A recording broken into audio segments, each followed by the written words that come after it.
Hello, hello, good morning. God bless America, first of all, first and foremost. Thank you to all three of you who bothered to show up this morning. Really appreciate that. My name is Kaiser. I am the founder and president of All Might, a media company dedicated to reviving the American dream by accelerating U.S. leadership in crypto. And I stand before you today, my friends, on the precipice of change.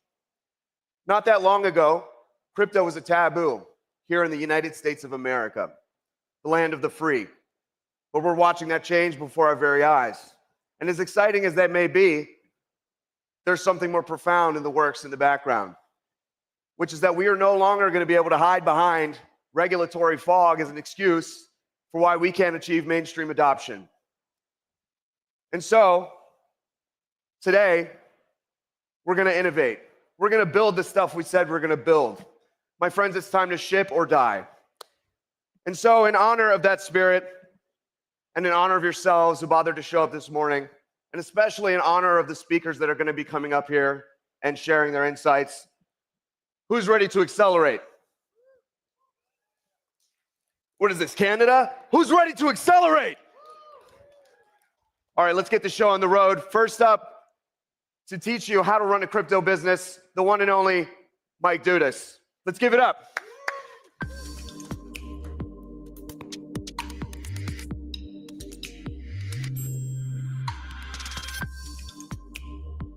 All right. Good morning, all. Thank you for coming out 10:25 in the morning on a Friday at the end of a long week. Mike Dudas. I'm the managing partner and co-founder of Six Man Ventures, a early stage crypto VC firm investing primarily at the application layer. We've invested in over 120 companies, projects, protocols, a huge number of them in the Solana ecosystem, and we've learned a lot along the way. And then personally, I've started a number of businesses myself, some inside of crypto and some outside of crypto. And I want to share a little bit about how to run a crypto business. It's absolutely different than running a traditional tech startup, than working at a consulting firm, you name it. So I'm going to drop a lot of bullet points. And the reason is, I think maybe, hey, 10, 20, 30% will hit with any individual. But hopefully there's something useful for everybody in this presentation. So getting started.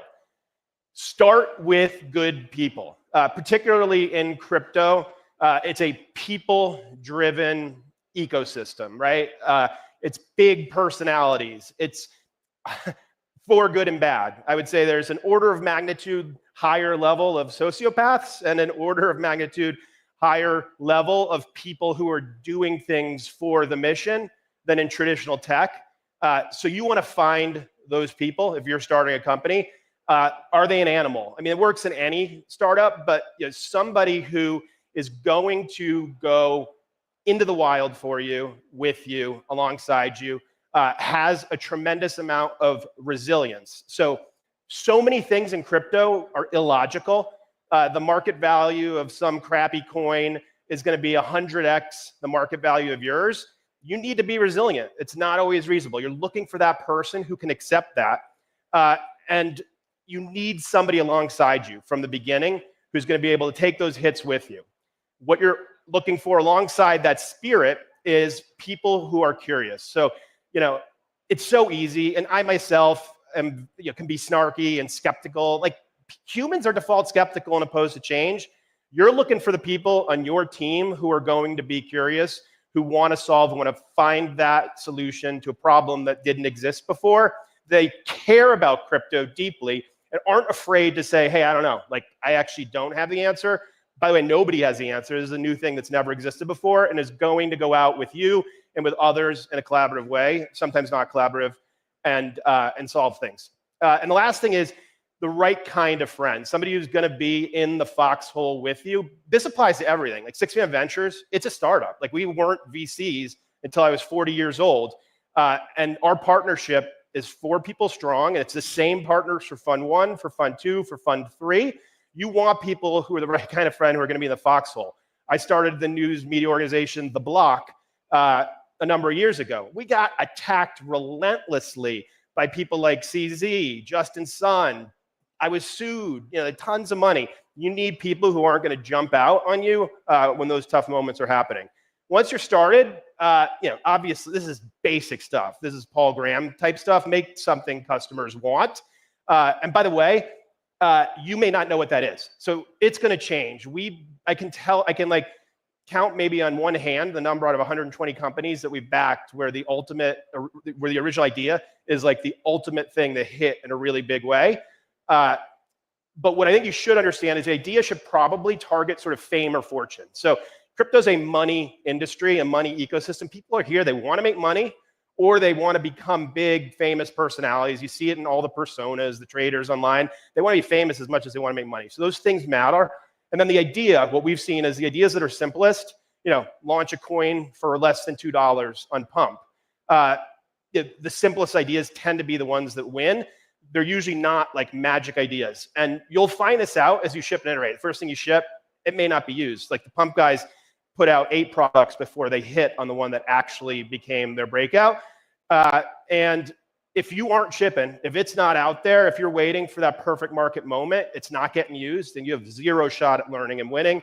And of course, you don't need to be the first one. You can look at virtually any category in crypto, and the first wallet isn't the one that's winning. The first NFT marketplace isn't the one that has the largest market share now. The first on-chain perps DEX isn't the one that's winning today. This is obvious stuff. Ultimately, especially in crypto, be yourself. What do these 5 folks who we probably know all of their names have in common? Not a lot, let's be perfectly honest, but they are so comfortable, each one of them, in their own skin. I know all of them personally, extremely different.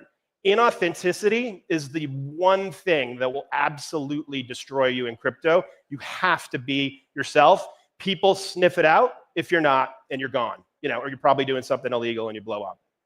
All right, we've launched. Let's ride the wave. So crypto companies have a number of key choices to make, and they tend to be different than like how traditional companies think about these questions. So where should I have my headquarters? Well, there's a bunch of legal, regulatory, availability of talent, taxation, just a bunch of things that traditional companies don't always have to think about. You have a question from day one: what should our regulatory approach be?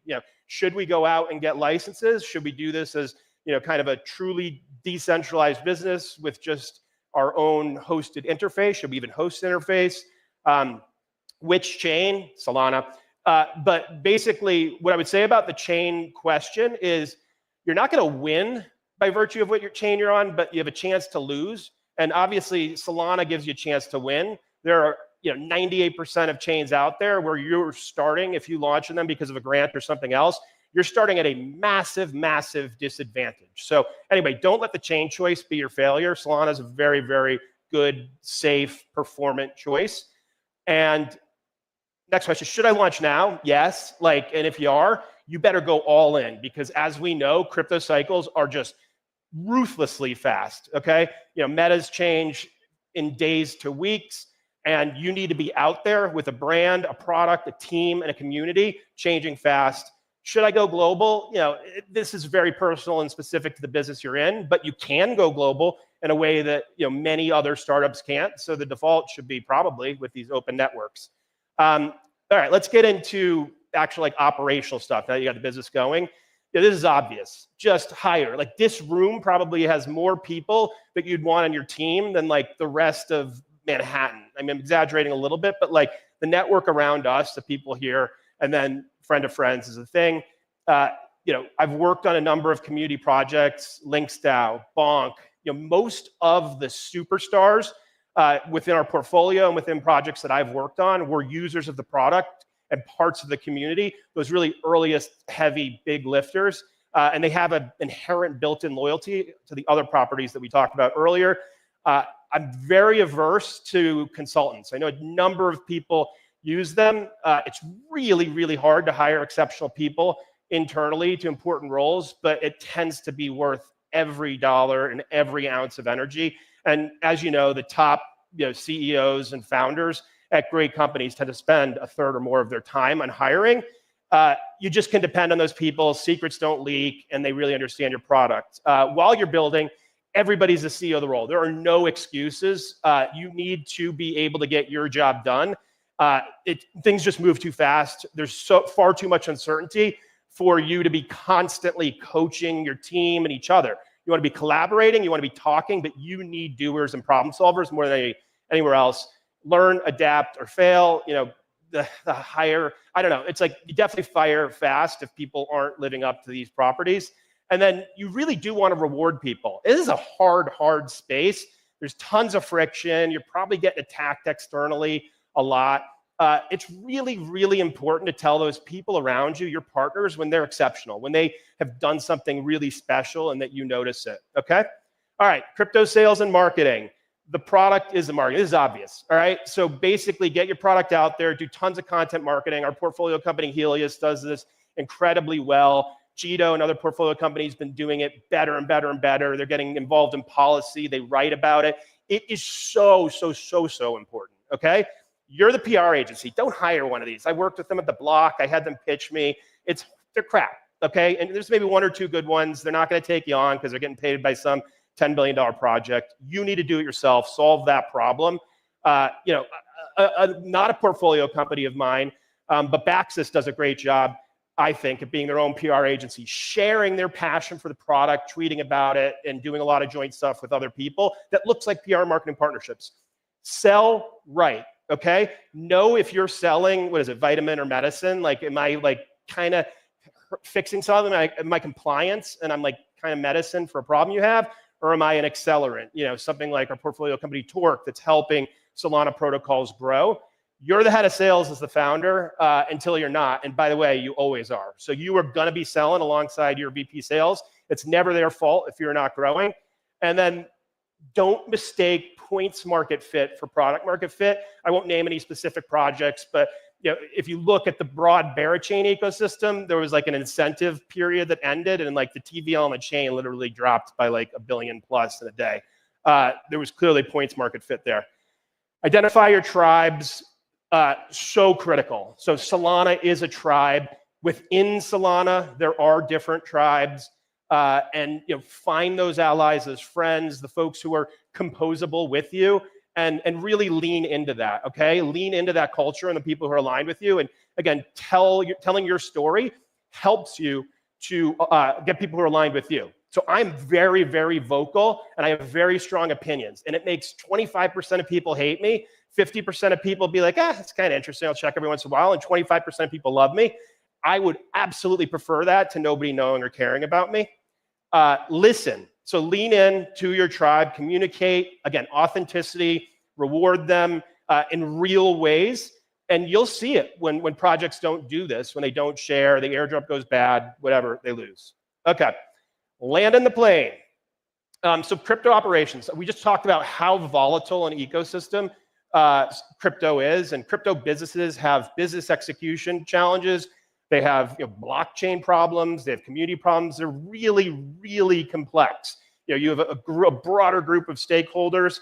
Your job as a founder and as a team is, how do I smooth things out? So from a leadership perspective, it's great to have complementary teams. You want, like in our partnership at Six Man, passionate, fiery Dudas, and then COO Serge, and really thoughtful technical guy Carl. Like, we really are complementary, and it helps us like stay sane when I'm making them insane. Stable treasury. I saw VC say, hey, if you're not putting your treasury into the coin of your ecosystem, do you really believe in it? Hell yeah. Like, if you run out of money because the price of your Ethereum went down by 65%, like, you're an idiot. Don't do that, okay? Have a sufficient amount of your treasury in stable coins, because you're operating a business that has to exist regardless of the macro price of the asset that your business is funded in. Smaller is better in hiring. We've just seen always better if you have the right people in the right place to have somebody do a little bit more than their stated role than hiring too fast, than having to lay off a quarter of the team. That just kills morale. Raising too much money is bad. And by the way, you've seen with a number of companies, I'll just use the pump example again, raise less than $3 million to get a lot of these new like social apps that you see, but even like stablecoin wrapper businesses, you don't need $25 million out of the gate, and it becomes a cudgel because then you don't have many options if you need to exit. And so tokens, you know, the one mistake I see over and over again is founders who think that their token treasury is like a really predictable and reliable part of the runway. It's really hard to get out of the tokens in your treasury. And it's obviously subject to price volatility. So honestly, count on cash and equity. Find the one killer app. I just can think of very few breakout, massive successful businesses in crypto that didn't have one killer use case to start with. You know, Jupiter as an aggregator, Uniswap, dead simple swap, right? Hyperliquid, easy, perfect, you know, great depth and liquidity on perps. Find that killer thing, because the amount of money you can make in a short period of time to build a treasury to then do more things is incredible and unlike anything you see in traditional industries. Live by the token, die by the token, run out of time, so I'm just gonna go fast. Look, they can help you survive or they can kill you. What we are moving towards is a meta of people want the token to have some value accrual mechanism, whether it's a buyback and burn, you know, some amount of fees going out to token holders and stakers. I think that's the new normal, whether they're VC coins or whether they're your coin. But make sure you have value going back to folks, and make sure that you have a VC, angels, stakeholders who will really sit with you honestly and earnestly and have aligned incentives, aren't getting paid to give you token advice, who will help you. Creating enterprise value, there is some question about, hey, do I accrue value to equity or token?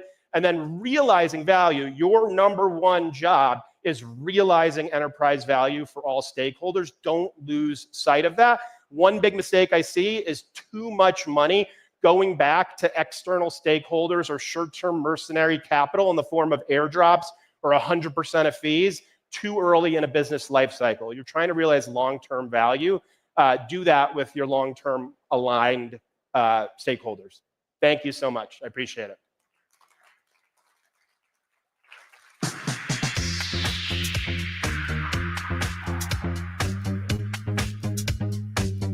All right, while we get set up behind me, just want to give you guys a quick reminder. If you have trouble hearing, there are headsets available right over here on the table back here, somewhere in that area. I don't know, I can't see in these glasses. I got a little joke for you. How many Solana engineers does it take to screw in a light bulb? No? I was hoping you knew. I don't have a punchline. I just thought it'd be funny to say that. All right, we're about ready. My friends, what is crypto good for? First of all, I don't know if you know this, but there's no tariffs on fart coin. A little alpha for you. It's good for aligning people, aligning incentives with actions. But in order to do that well, I think you need to have your company aligned with tokens. So here to talk to us about token-aligned companies, we've got Clement from Moonwalk, Tendies, Caleb, and Nam from Bonk. Please give it up.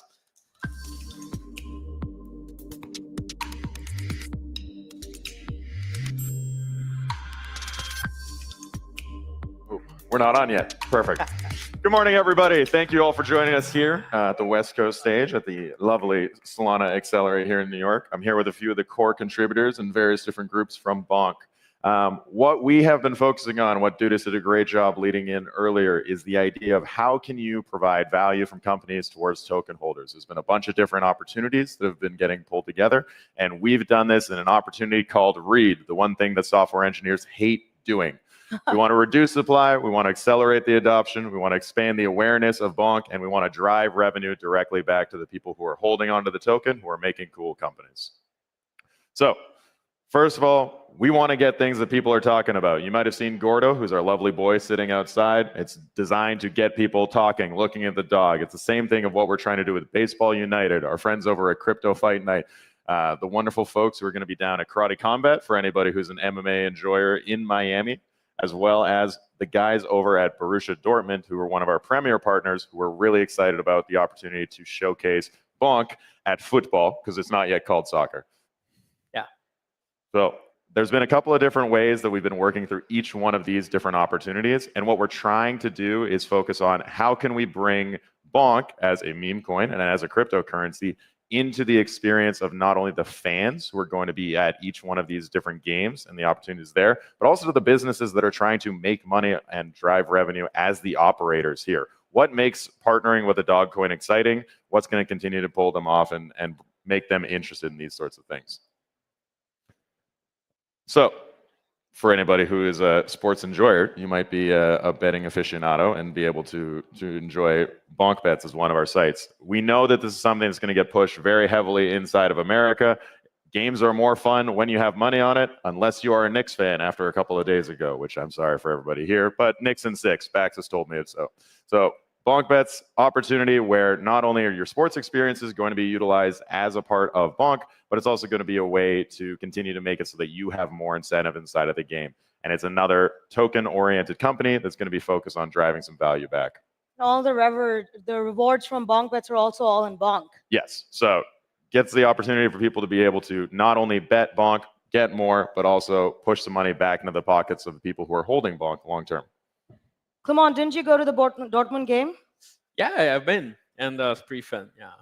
I know we were doing physical activations there. Yeah, we did some activations with BBB as well. So we partnered with Monster Cards, which are NFT tags, and I think it was Lucky Paws at the BBB game. But also we have a lot of cards at the bonk booth right now. So if you give a tap with your phone, it can activate any type of sort of blockchain activity. If you visit our booth, it'll prompt you to send a tweet, and then you get rewarded with some bonk. So they're going fast. You should visit the booth soon because we're giving them away. Another great activation, especially for the normies, is Bonkmark. So it's available on mobile and on web. And it's designed to be sort of the simplest possible way to activate a normie. So it's 4 taps, and then you send your transaction, attach some bonk tokens to an e-card. There's tons of different bonk-themed cards. And yeah, whenever the recipient receives an email, they receive a tip link that walks them through maybe just creating their first wallet, or they don't even need to create a wallet at all. They could just use their Google account, receive some bonk, and then they can off-ramp it any way they want. It can go direct to Coinbase, direct to cash, or my favorite is using donations as an off-ramp, right? Speaking of donations, we've been super excited to have the opportunity to partner with a bunch of different charities and our friends at the Giving Block for Buddies for Paws, which I think you can talk a bit on. I mean, Buddies for Paws came out of a sort of a hackathon that we did, It right? was the Taipei Blockchain Hackathon. Yeah. Pete Little is actually here. He built that first version. That's amazing. Yeah, and we raised something like $300,000 so far, and there's a ton of other charities I promised Mac I would read that we're partnering with. So Wildlife SOS, Save the Chimps, Animal Asia, Dogs for Better Life, KK9R. I think I nailed that. So thank you, Mac. I think the cool part is that these charities don't know anything about crypto. All these tokens were launching about elephants, and they had no idea. The way we do this is using the Giving Block APIs, surfacing the wallet addresses that then go to their bank accounts, and letting people donate in bonk and USDC. We also match those donations and burn bonk every time somebody makes a donation. Perfect. Burning tokens, always fun, but one of the best things about walking dogs is getting some exercise, which one of our partner products and the things that we're excited to talk about is Moonwalk, which is something that's been getting incubated out of bonk for the past couple of years. So Clement, you're getting to showcase all the fun things for us? Yeah. So I'm sure you've all heard that walking between 30 to 60 minutes every day brings incredible health benefits, like a better cardiovascular health, a better mental health. And yeah, this one's pretty important, like especially in crypto, right? So walking sounds pretty easy, but the real challenge is staying consistent and motivated. And that's exactly what Moonwalk is here for. How do we do that? We tap into the most powerful source of motivation, money. And this is how it works. Oh, you're too fast. Yeah. It's all right. We're going a little too quick. Even a little too fast. One before. Okay, good. So join the daily step challenge by depositing money, work your daily step goal, and get your full deposit back. Meet your step goal, part of your deposit gets redistributed among those who complete the challenge. Having your money at risk is actually the key of staying motivated. It's like booking a non-refundable gym class. You're committed, and you're more likely to show up and walk those extra steps. But the thing is, but But how do we actually do that? Like we face this like multiple challenges building this system, and two of them were how do we make sure people actually do their steps, and how do we manage the funds efficiently and securely. To manage the steps, we've partnered with Apple Health, Google Fit, Fitbit, and more recently Garmin, and we've built an in-house step verification algorithm to make sure every steps are genuine. To manage the funds, we could have used traditional payment systems, but as you know, they are slow, expensive, and very hard to scale worldwide. Instead, we chose Solana, as you know, one of the fastest and cheapest blockchain out there. And I'm not saying that because we're at a Solana conference or Or anything. you aren't. But the best part is, even though Solana has transaction fees, at Moonwalk, we think users shouldn't pay for that. So if you want to join a $10 game, you only need 10 USDC. No extra fees, no need for SOL. And for newcomers to crypto, we're soon going to integrate an easy on-ramp using Google Pay and Apple Pay. And so, as I said, like hitting your step every day and you get your deposit back. But if other players actually like miss their goals, you earn extra. And after a year of games, the average return is around 2.6% on top of your deposit. $130,000 have been distributed among our amazing sponsors. More than 45,000 users have playing at least one game. And this number is growing around 2 to 5% every week. So pretty good. But Moonwalk isn't just about personal gain. And we're actually running a charity challenge where all the deposits are going for Bodies for Pals.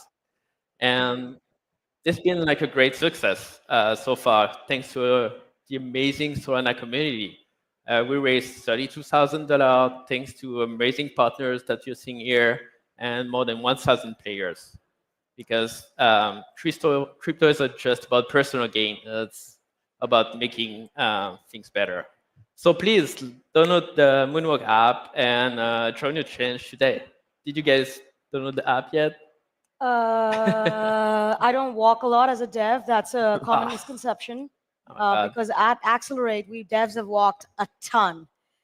But you talked about Moonwalk, Buddies for Pause, and Bonk AI is actually one of our products where a lot of people that are not aware of crypto can come in and know about all the partnerships that Nom was talking about, Moonwalk, and our other range of products.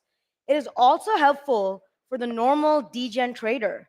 We've partnered with teams like Moby, Dither, Fidian to actually show charts, give you buy and sell signals, not financial advice, our lawyer's sitting right there, and also to tell you what bonk whales are buying and selling at any given time. So honestly, this product has been great, and I've enjoyed using it a lot. But I don't really trade majors, so my favorite products are coming next, which is our Telegram trading bots. So we started with BonkBot. It was the first Telegram trading bot on Solana that could actually scale. And now we also partner with Pocket Protect Pro. It's because I have a lack of time and you can easily copy trade people on there, and that priceless. And overall, I think if your wallet ends up like mine, which is just a graveyard of memes, you can go to Bonk Scooper and scoop them all into Bonk. Every little counts. It closes all the token accounts, and it's safe. That's awesome. The opposite of that, though, is Bonk Live, which is large-scale projects that we're trying to have a white glove service for our launchpad. So if a project wants to have a token generation event, we help them through Meteora and their bonded pools and that sort of thing. And they really have the entire Bonk ecosystem at their disposal so that we try to make sure that this is a successful launch for them. Right? Do you know any tokens that have launched on Bonk Live?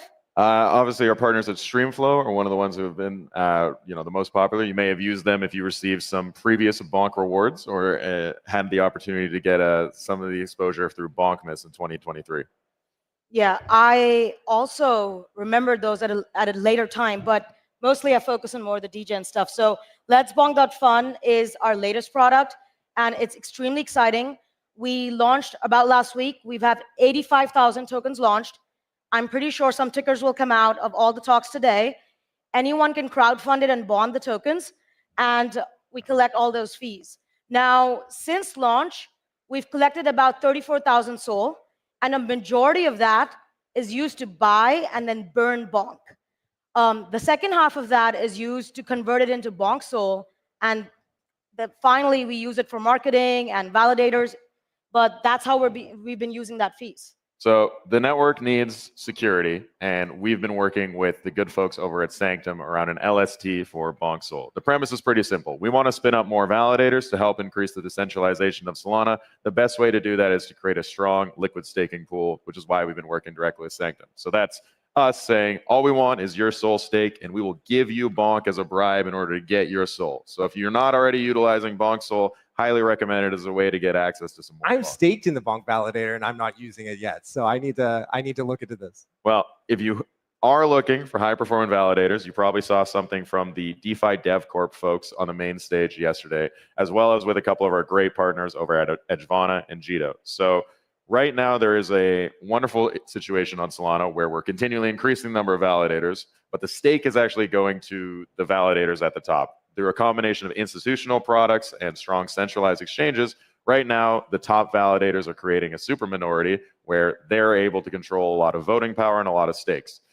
This is good if you want to be working on increasing rapid iteration of product deployments. It's easy to collaborate a smaller number of people. But for long-term decentralization, Bonk is committed to setting up more validators across the world with our strong partners as a way to not only get more Bonk into your pockets if you're staking for any of the validators or Bonk Sol, but also for us to continue to accumulate Solana from weak hands and return it back to strong hands.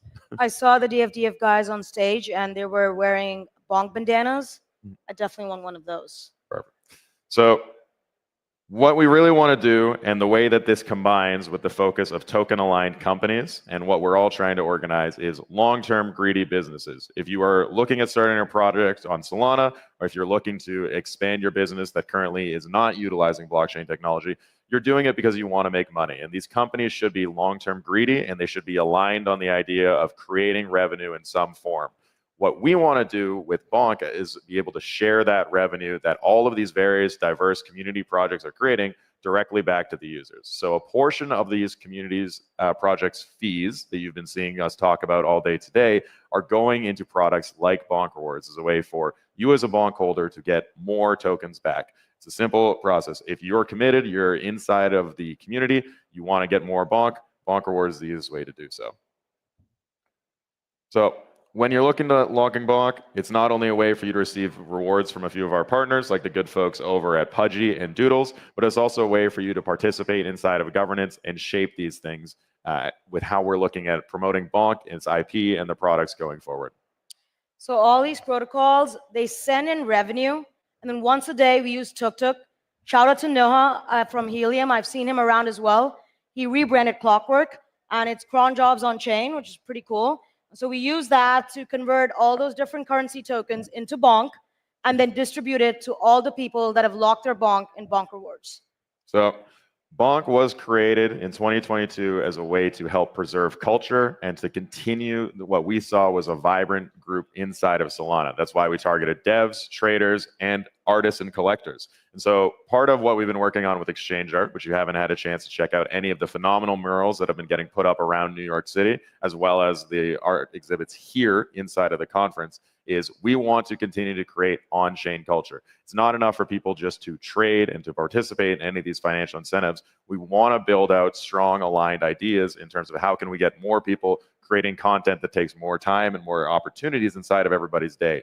The problem that all of these companies are looking at, not just in Bonk, but in everything that you're going to see today, is how do you approach a mainstream audience? How do you get people excited? How do you get them talking about any of this culture? So we're excited to work directly on Exchange Art as a way to continue to bring as much of that as possible on chain. And I think we will have one video that I'll let the team queue up in order to showcase just what we're trying to do and how we want to make Bonk a part of everybody's life going forward. So once I get the signal from the wonderful folks at the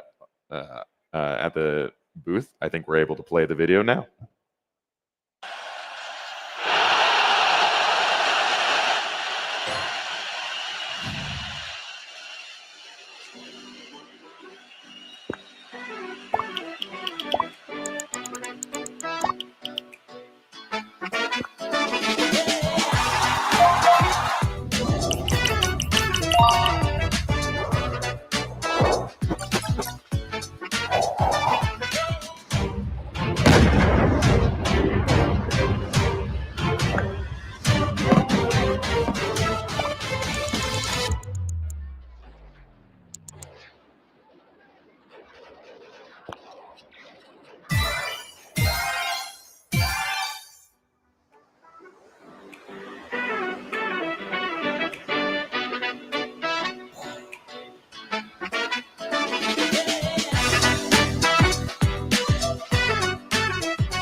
So you can be somebody who's brand new to Solana, never heard of it before you walked into the conference today. You can be somebody deep inside of the trenches. You can be building your own companies, or you can be an institution looking to get exposure to different assets. Bonk is interested in creating new companies and new products with fantastic developers like the folks who are sharing the stage with me today, as well as a bunch around the ecosystem here.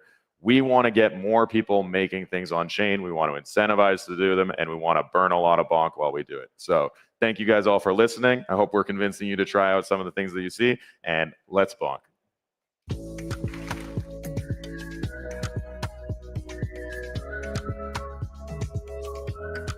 How we feeling? We got some fans of bonk in the house?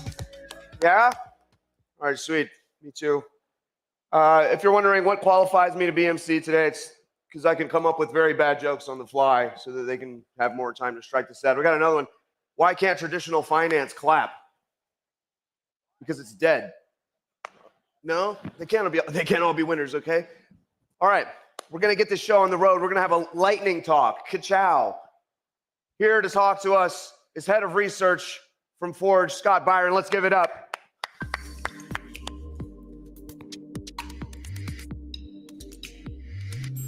All right. So, like we were mentioned, this is going to be incredibly fast, so bear with me. I will be around afterwards, but let's talk a little bit about how to launch a token without selling your soul and annihilating your community. I think one of the more prudent topics of the day. I'm going to start with something that I don't think is a big controversial truth, but it should set the stage for how we're going to talk today, and that is the price performance is indicative of most user experience in crypto. So when we think about tokenomics, we need to optimize for price from the get-go.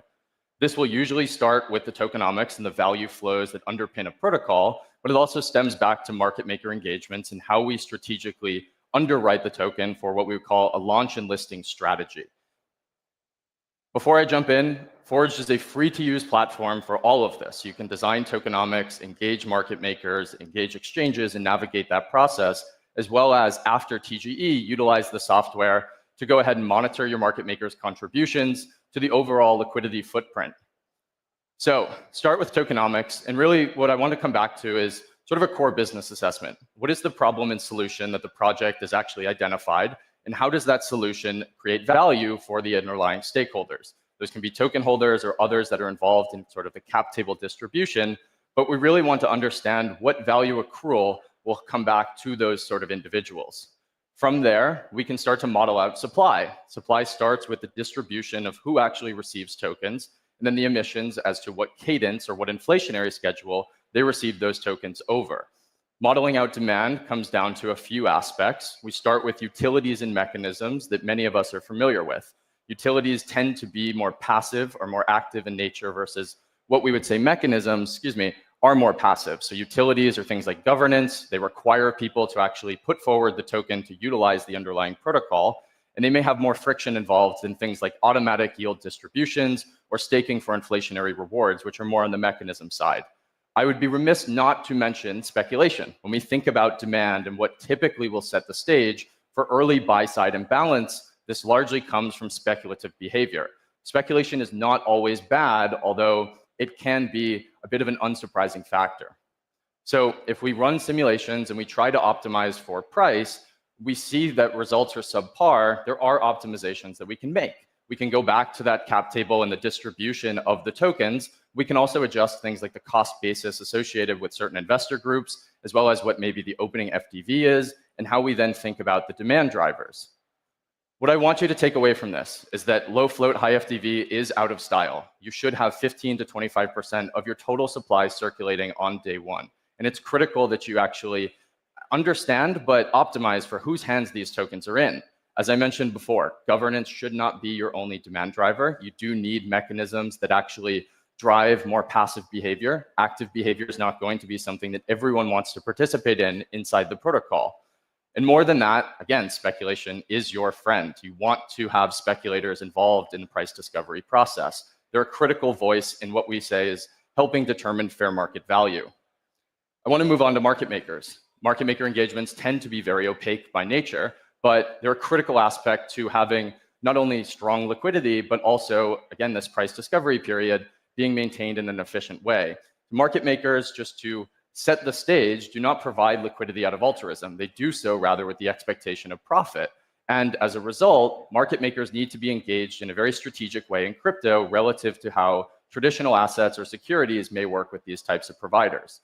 Market makers expect to profit in different ways depending on the mechanisms or the actual market microstructure that they're operating on, but it holds true that they need to be in a position that they can make money.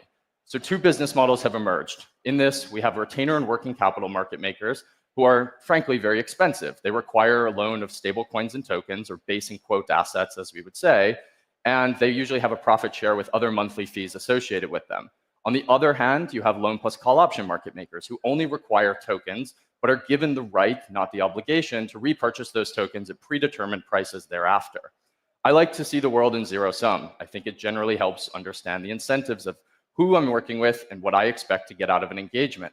So retainer and working capital market makers are great core extensions of your team. They're treated as an asset manager, but again, they're expensive, and there's no downside for them if they were to lose your trading inventory. You, the project, shoulders that risk. It's very expensive for your treasury in that case. Loan plus call option market makers only require a loan of tokens, and therefore they can be seen as much cheaper, but they can only realize profit through what we would refer to as zero-sum trade activity. And so oftentimes these engagements turn predatory or parasitic in nature. I'm going to show you what that manifests as. So I think we've seen many charts that look like this. You can think of the x-axis as days post-TGE, where the market maker is forced to have their options priced very far out of the money. The market maker will then layer a very thin amount of liquidity at the open on what we would call the pre-market order books. They then begin aggressively selling into organic bid-side liquidity, or retail, who's buying your token.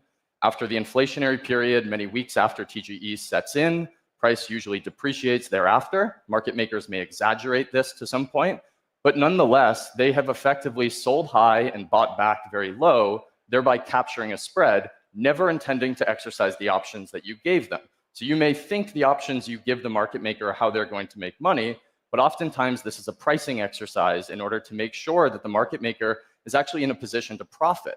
If you were to say, well, what happens on the other side? What happens? Price appreciates beyond where the market maker was selling.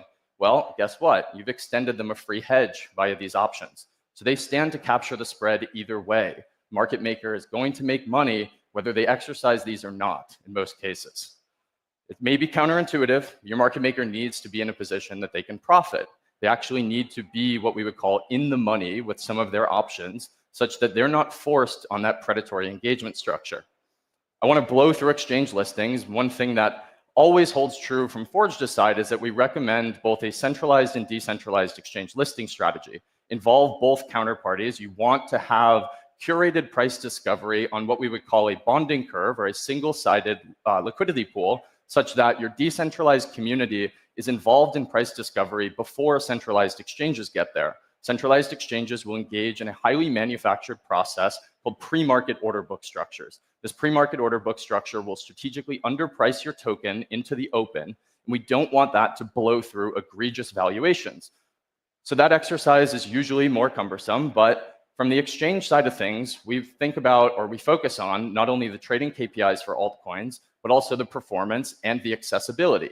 So we think about what actually happens when we go to list on exchanges. There's price associated with them. We don't need to break the bank, and we don't need to ruin your treasury just to get listed in front of, be it the Binance user base or the OKX user base. I have here a screenshot of some recent price updates from all these major exchanges and how their listing activities deviate thereafter.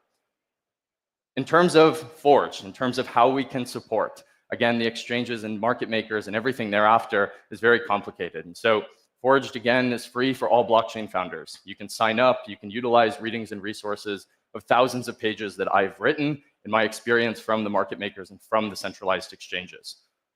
Thank you very much. I hope to talk to you guys soon.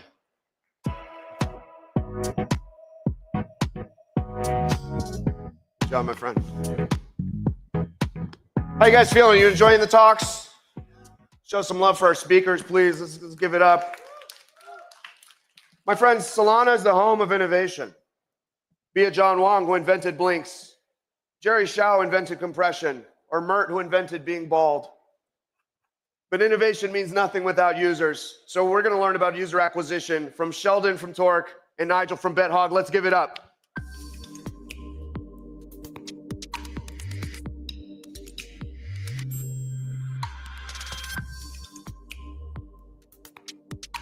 All right. Good morning, everyone. So I think it'd be a great, start. Just talk a little bit about yourself, Nigel. Yep. A little what you're currently working on and your background. Sure. Yeah. So I'm an entrepreneur. I've been in the online gambling space for over 25 years, a good 10 to 15 years before it became legal in the US. Fortunately, I wasn't doing it in the US, but I've started some companies, one of which you might know if you know online betting, which is FanDuel, which is a huge company. We're going to talk about it. Got into the Solana space in 2021. Started a crypto casino and sportsbook called BetHog late last year. And so what I want to do today is talk about some of the things that we've been doing, I've done over my career in user acquisition, and more specifically what we've been doing in Web3 for user acquisition. Awesome. And so I was one of the winners in Coliseum last year in the spring for Renaissance.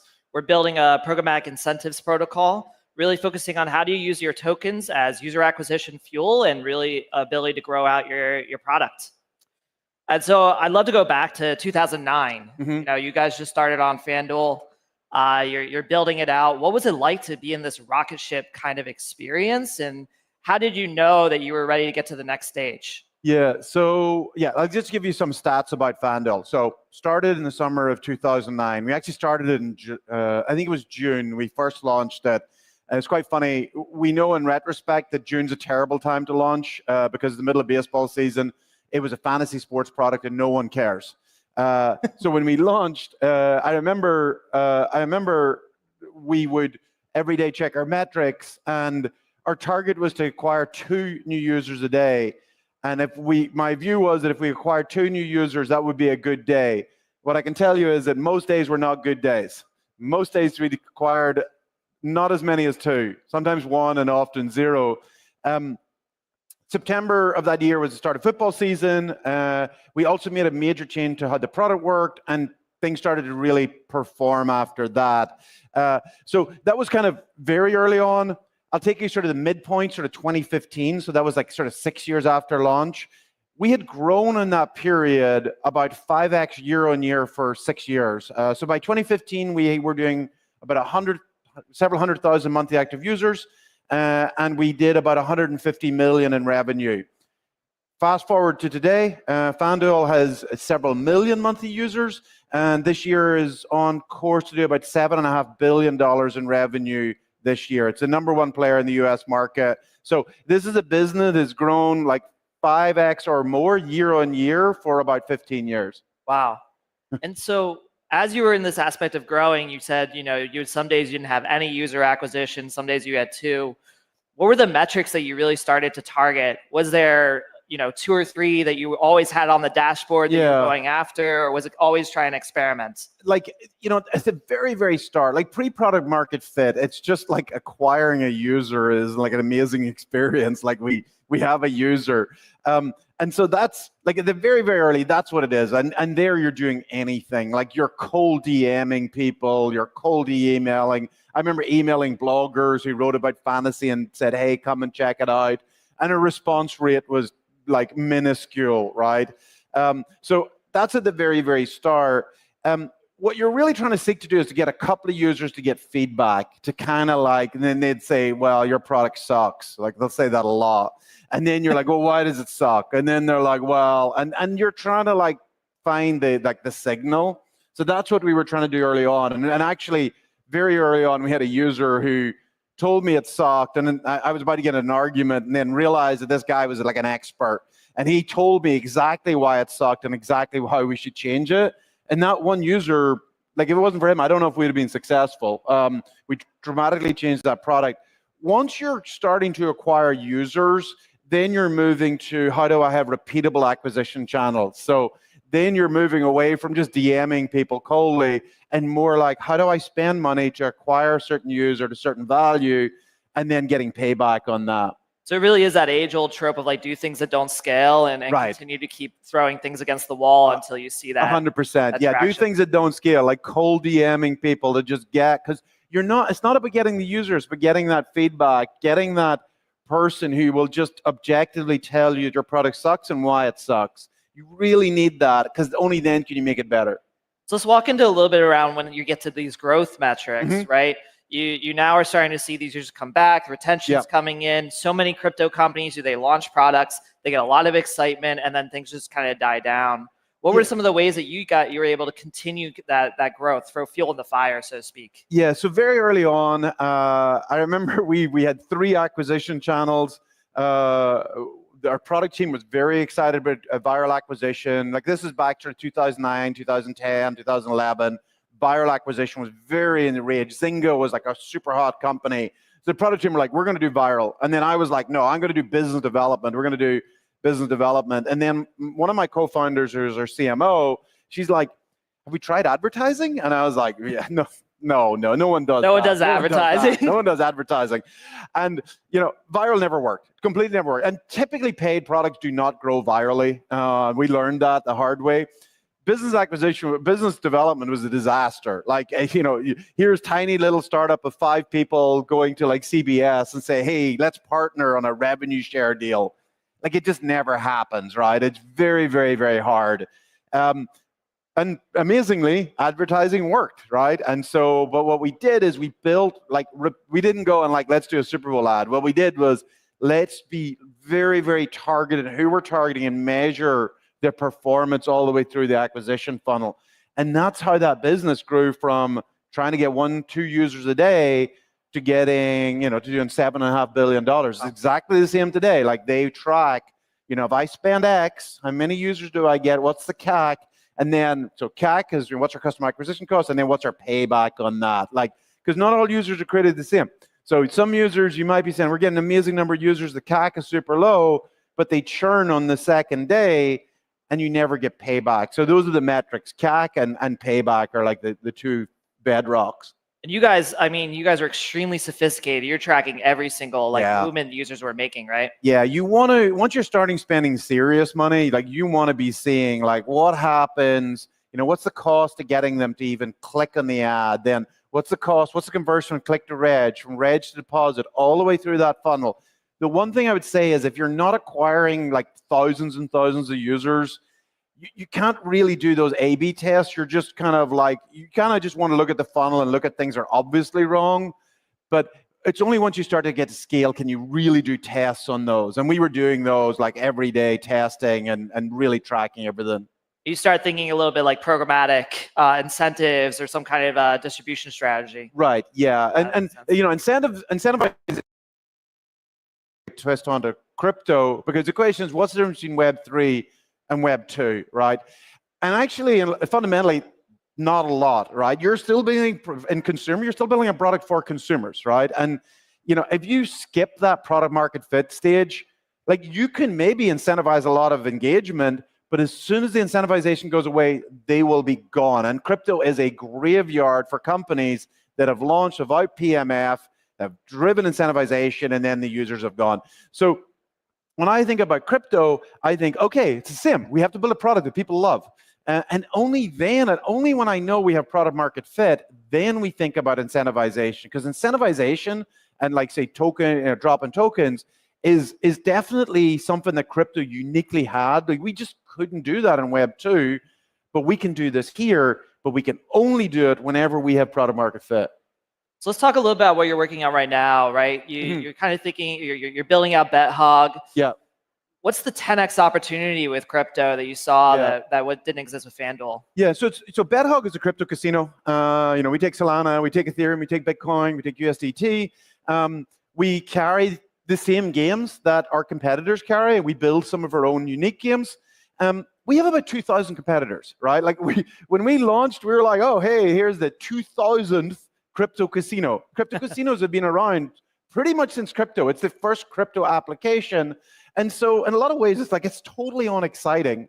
And so we had to spend a lot of time and saying, well, what's going to be unique about us? Are we going to build unique games? Are we going to do this? And what we started to head on is, of those 2,000 casinos, Do you know how many have got their like founders on the site, and you can go and find out? How many? I think it's one, and that's us. Wow. Now, there's a couple of others. I know who the founders are. It's kind of public. And so Stake, Eddie, he streams every week. You know, eventually they launched anonymously, but it became public. Shuffle, I know who the founders are, and it's public. But generally, all of these guys are like all anonymous. And we were like, you know, if I was going to deposit tens of thousands of dollars somewhere, I kind of want to know who they were. And so we decided that the big thing we were going to do was trust. Right, we're gonna like, you can see it's us. Like you can, we link to my Twitter account. You can DM me, you know it's real. And so we were like, maybe that's a differentiator, and we found that that is. Like suddenly, amazingly, when people know us behind a company, they're going to trust them more. And so we've really focused on trust. And then we've really built that. Another thing that we've really focused on is investing a lot in the product. Like it's amazing some of our competitors think, oh, it's all going to be about marketing. And we're like, no, it's all going to be about product. Like we're not really scaling our marketing because we want the product, we want trust, and we want the product to be so much better before we start to go like crazy on marketing. So when a user comes into BetHog and it's a new user, what's kind of the fuel that you use to lure them in? Like, do you do any kind of, you know, first time experience? Yeah. So like, you know, things like deposit bonuses is like core to the betting industry. Like, it's just like a mantra, like, you know, what's my deposit bonus? So we use that, and that's really big. We also have got the attraction that we are going to do an airdrop. And so we're very clear, you know, the more you play, the more airdrop you're going to get. Little alpha there, right? Yeah, you know, the whole token is coming. But we're very clear that that's not immediately tomorrow. And we're not ready to do it right now because we don't fully feel like while the product's working, we're bringing users in, users are loving the product, we're not ready for a token. Yeah. And we're not like really pushing it because we don't think we should be doing it until we already have cracked it. I think of token as rocket fuel, but you don't add rocket fuel to like something you've built in your backyard that's like falling apart. You only add it when the rocket's really ready to go. And I think it's the problem we have today is just everyone goes immediately to the token. Yeah. And now your biggest event, you know, that you could possibly have in your entire existence of the company has been spent. It's so tempting. It's so tempting. It's like, let's hit the rocket fuel. But no, you got it. We're going to probably be like many months, if not a year, making sure it's ready for the rocket fuel. Yeah. And I think the other part is like after the token, what do you do with that, right? Yeah. So after the token is like, you know, that's the start. That's the start line. Right. Then it's like making sure that you're using the token properly. It's you know, in gaming especially, you see so many perverse incentives. So like you're going to get what you incentivize. And so we are very careful that when we're incentivizing somebody to do something, that's value accretive to us and to the token. So that's something that we're very careful about. Awesome. No, it was great chatting, Nigel. Anything last thing you want to say? No, come check out BetHog. We're open 24/7. We got some great games.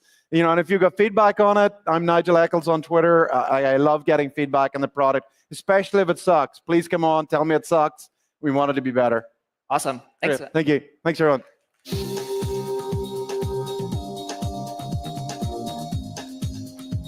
That was awesome. I love games. Did you guys hear GameStop is going to start buying Bitcoin?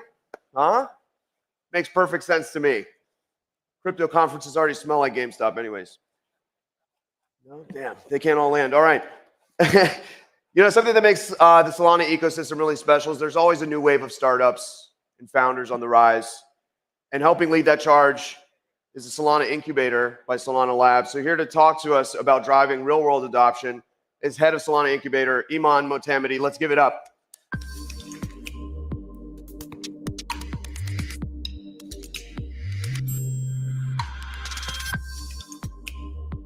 Good morning, everyone. Thank you for being here. I'm Iman Motamedi. I'm head of the Solana Incubator within Solana Labs. We're going to be talking today about driving real-world adoption of Solana, but you might be asking yourself, what is the Solana Incubator? What does this have to do with real-world adoption?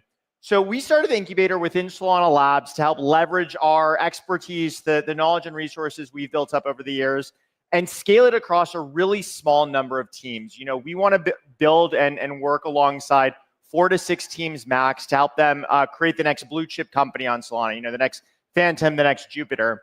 And we do that within our New York office over a span of 3 months. And in the process of doing that, we've had one amazing cohort. Cohort 1 was our first cohort. We had Sanctum in there, Espresso Cast, Shaga. But with cohort 2, given where we sit within the regulatory environment, within maturity of the ecosystem, maturity of technology, we decided to focus entirely on real-world adoption of Solana. So we'd love to highlight some of the examples of the teams from cohort 2 that are doing that. And afterwards, we'll tease cohort 3, which we just launched applications for. So we have 3 big buckets we'll be covering today in terms of real-world adoption. The first is real-world assets and institutional finance. So Alpha Ledger is a team. They have 20+ years of PIMCO experience. They've done $800 million in assets on chain. But the reason that we're really excited about them is they're actually originating assets at the point of origination. And municipal bonds is a big category that they're focused on. And they're about to launch their first fund alongside Simplify. So definitely stay tuned for that. You all are probably familiar with Marinade, both in terms of Marinade native, in terms of MSOL in the LST space. But last year, Marinade actually brought on the former head of digital assets at Fidelity to help bring staking to institutions. And they've had a lot of achievements and milestones in this path. They recently announced a major partnership with BitGo, who's a major custodian. And then just this week, they announced that they've filed for the first Solana ETF that includes staking. So major news and really excited about what's to come there. The second bucket we want to focus on is data and machine learning. On the machine learning side, we had Crunch Labs. So Crunch works with major financial institutions who have a machine learning, a modeling challenge. So let's use Audi as an example. Audi might have a modeling challenge and say to Crunch, hey, we're willing to put up $200,000 to solve this challenge. Crunch then goes to their community of 8,000 machine learning engineers. All these engineers compete to build the best model. Crunch aggregates the best 50 models and gives the results back to Audia. And then those 50 crunchers who created those models share in this $200,000 bounty. And Audia's actually seen 20% modeling improvements in the process. Chakra on the data side is working to break down the data silos that a lot of these major tech companies have.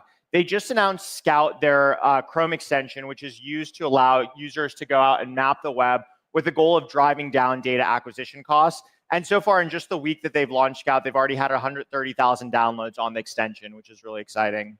And then finally, on the payments and stablecoin side, Easy Labs is a really interesting team. So they're trying to bring down the transaction fees, the processing fees that merchants pay on credit card payments. And so what they do in the same way that a user, swipes their card, taps Apple Pay to pay today, they immediately take those funds, put them on stablecoin rails, and use those rails to generate yield on that working capital. And they pass back the yield to the merchant as a way to offset some of those payment processing fees. And throughout the course of the program, they grew their pipeline volume from $25 million to $1.5 billion today. Their initial wedge was in elementary school lunches, and now they're looking to expand from that. And then finally, we've talked about what it means for Solana to come in these different verticals. But USDM1 is exploring what it means for Solana to come into an entire country. So they're working with the Republic of Marshall Islands. They partnered with them to bring Solana and bring their yield-bearing stablecoin to the local economy. But beyond that, the sovereign status that they have has global ramifications across TradFi, across CeFi, across DeFi. And they're also the first nettable stablecoin as well, which has a lot of ramifications for financial institutions.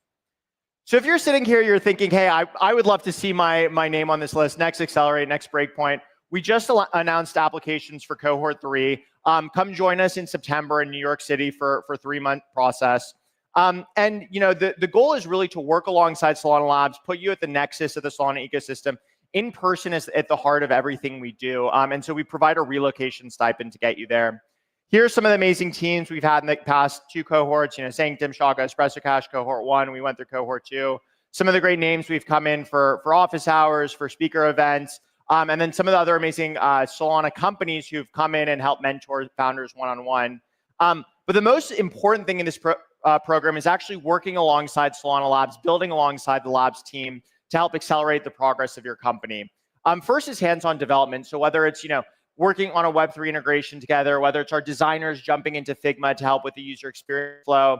On the fundraising side, getting you the fundraising you need, whether it's putting you in front of Solana Ventures, a market maker, working with the Solana Foundation grants program, Collaboration side, it can be other ecosystem teams. We brought in a ton of financial institutions, and it's also what you make of it. We had teams request to meet with Nikita Beer this past cohort, so we brought in Nikita as well to help out the teams. And then most importantly, aligning product market fit. So often we have our builder hat on in Web3, but making sure we have the distribution hat there as well, and figuring that out to get your product in the hands of the users who need it most.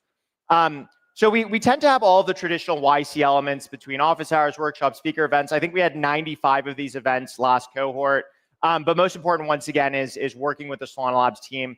And the way this typically works, we'll sit down on a Monday for business review. We'll try to understand what the biggest roadblocks are for you in that week. Maybe you say, hey, we're working through our marketing strategy. We'll sit you down with the head of marketing within Labs that day. Maybe the next day we'll hop into Google Docs to leave some comments. And then by Wednesday, actually figuring out how to execute on that strategy.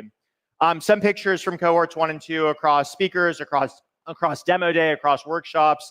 But really looking to work with the top teams in the ecosystem. Like I said, 4 to 6 teams max. And we tend to be very profile agnostic. So whether you're already building on Solana, whether you're on another chain considering coming over, whether you're a Web2 team that wants to incorporate Solana, and stage agnostic as well. So we've worked with teams who are sort of pre-product, just getting started, as well as more advanced teams like a Marinade, and both profiles tend to see a lot of benefits from the program.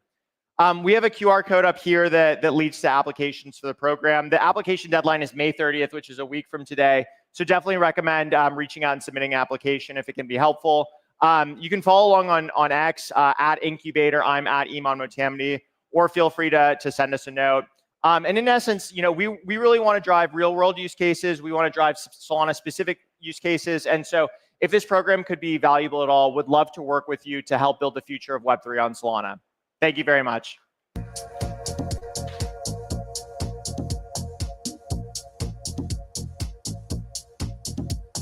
All right, quick reminder again, if you're having trouble hearing, there are headsets available in the back table over here by the doorway. My friends, take a look around the room. Half of you are probably millionaires. The other half bought NFTs. You've probably heard of product market fit, but have you heard of capital market fit? My friends, you're in for a treat. Today, we're going to hear from Clay Robbins from Coliseum and Breck Stodgill from Han Ventures. Let's give it up. Capital market fit.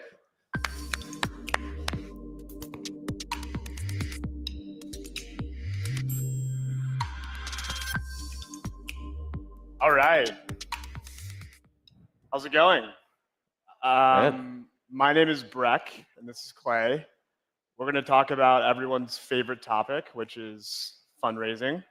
But before we begin, maybe we should just introduce ourselves. I'm Breck Stodgill. I'm a partner at Han Ventures. We're a crypto-focused venture fund. We've been investors in the space, particularly in Solana, since the inception of the fund. And we've backed companies like Ellipsis Labs, Helios, and Squads most recently. I'm Clay Robbins, one of the co-founders at Coliseum. We are an accelerator and a venture fund, and relevant to the Solana ecosystem, we run the world's largest online hackathons in crypto in close partnership with the Solana Foundation, and use that as our way to find talented builders that we want to bring into the accelerator program. So we represent capital that spans the full stack from first check all the way to investing post-token. And today we want to talk about capital market fit. And this is a theme that I actually wrote about in a blog post a couple of weeks ago based on some observations that I've made as an investor, mostly when I see things go wrong. And the quick TLDR is, when you're raising money, it's actually a repeat iteration game. It's very rare that you only raise money once. And unfortunately, when you bring people onto your cap table, it's very hard to get them off your cap table if you make a mistake.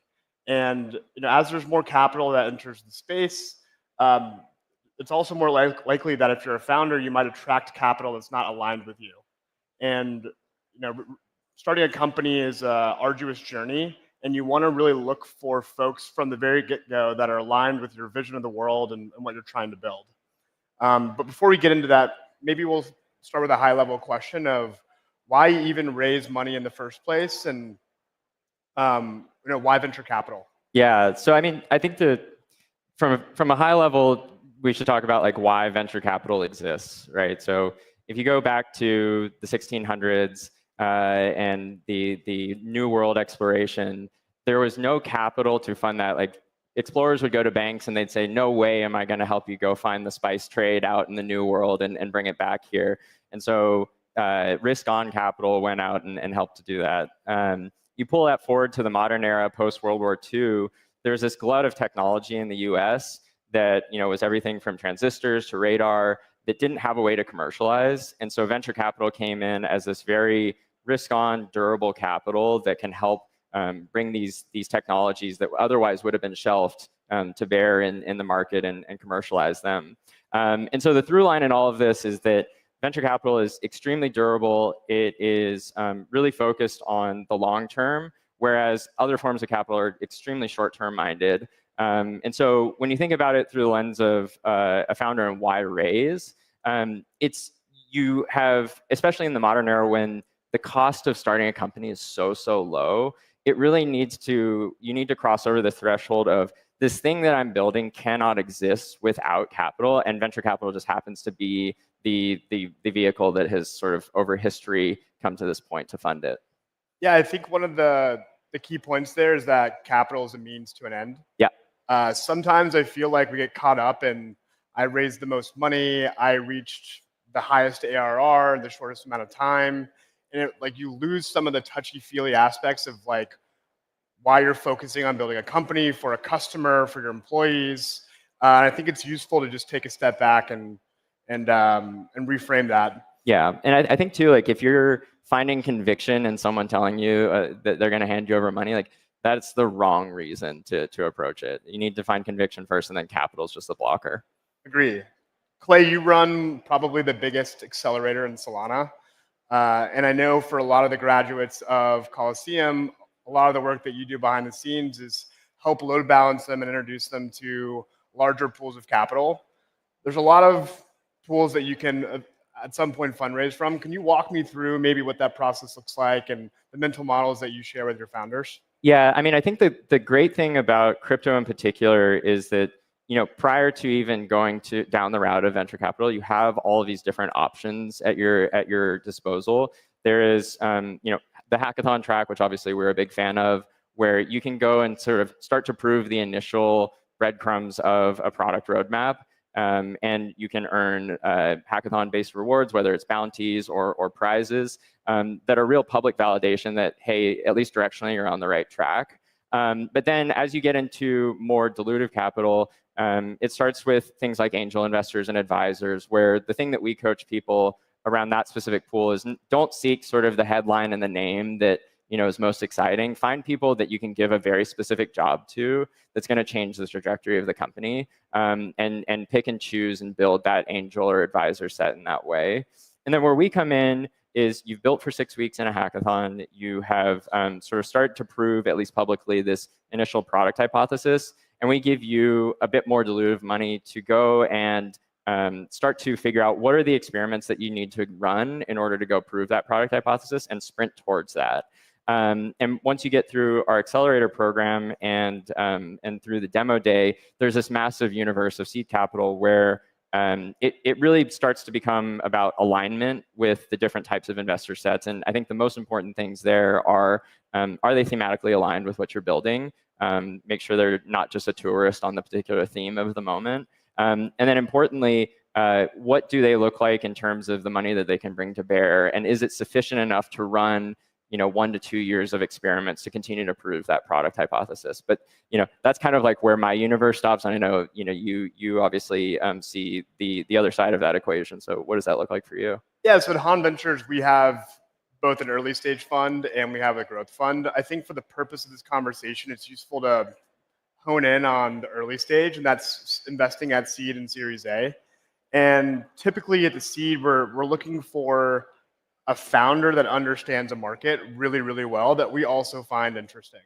I like to say we're looking and we're scouting location, but we're not yet investing in the real estate because the real estate probably hasn't been built yet. Yep. At Series A, though, it's different. At Series A, you want to see a product that's working. You want to start to see some inflection point happening and some potential that this market could be very big. Mm-hmm. Where capital market fit comes to play with us is, I guess, over 3 scenarios. One is when you meet a great company, but you look underneath the hood and you see the cap table and you're like, oh crap, like I'm not really sure if there's a way that we can make this work. It's like going to a restaurant and loving the food and then seeing there's a D for the health inspection. The other times are when we actually do invest. The first thing that we typically do is we'll say, let's reserve, maybe 10% of the round to find other folks that are great to have involved. And that might be going and finding a corporate partner or strategic partner that is aligned with the interests of the trajectory of the company. It might be finding angel investors, to your point, that are good to have around the table. Maybe you want to have some access to other founders that can support you when some founder issue happens and an investor is actually not the right person for you to talk to, a good, healthy third party. The last piece is when ultimately a company decides to go on for follow-on capital and they need help understanding what this investor is like, right? They've got some term sheets and they're trying to figure out, is this the right partner for me? This person's offering me a higher term sheet, but maybe they've invested in a competitor. And so we'll work with them to actually find that fit for the next round of capital. That makes sense. And so what do the hallmarks of capital market fit look like to you? You've talked specifically about Han, but more broadly, when does it look like it's working, or what does that feel like in terms of your perspective? I think fit is fairly constrained to the relationship between the investor and the founders. Yep. And it is, I think there's 3 prongs to the stool, or 3 legs to the stool. There is alignment and duration. How long is it going to take for this investment to come to maturity? Oftentimes, you'll find a lack of fit when the expectations of the investor on the return of capital is more compressed than the expectations of the founder, or how long the market is going to take to actually mature. I think the second one is in alignment and conviction. Does the investor actually care about this market? Have they been thinking about this market? Do they have a point of view in this market that aligns with the point of view of the founder? When that's not true, it can lead to problems down the road. If your first, the first attempt at finding product market fit doesn't work and you have to pivot 30 degrees to the right, is the investor going to be down for that? And are they going to agree with the wiggle room that you need to have as a founder? And the last one is exposure. For every fund, we have to do the fiduciary responsibility to our investors. We have to return capital, and there is math to venture. If I'm not investing for enough ownership, I'm not going to be incentivized to actually spend the time. If I'm over-invested, then I might have a fast twitch and I might be breathing down your neck to get stuff done. Yep. And so there's a sweet spot for those 3 things that I think every founder, when they're thinking about raising capital, should be really thoughtful about and have an open and transparent conversation with their investors.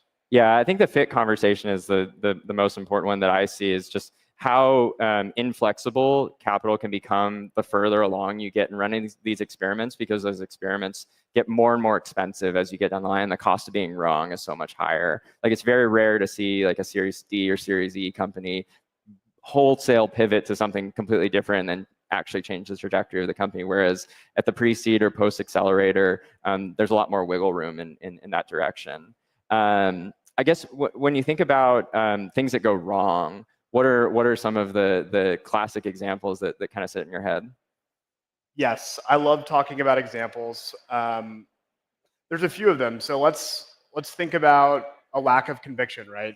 In 2021, you raised capital from a traditional venture fund that didn't actually have conviction in the space, and post FTX, the market looks horrible, and they're now at your door asking you to return capital. That's a lack of conviction. And starting a company and trying to navigate a tough macro environment is hard enough. When you have an investor who's asking you to return capital, it makes your job way harder.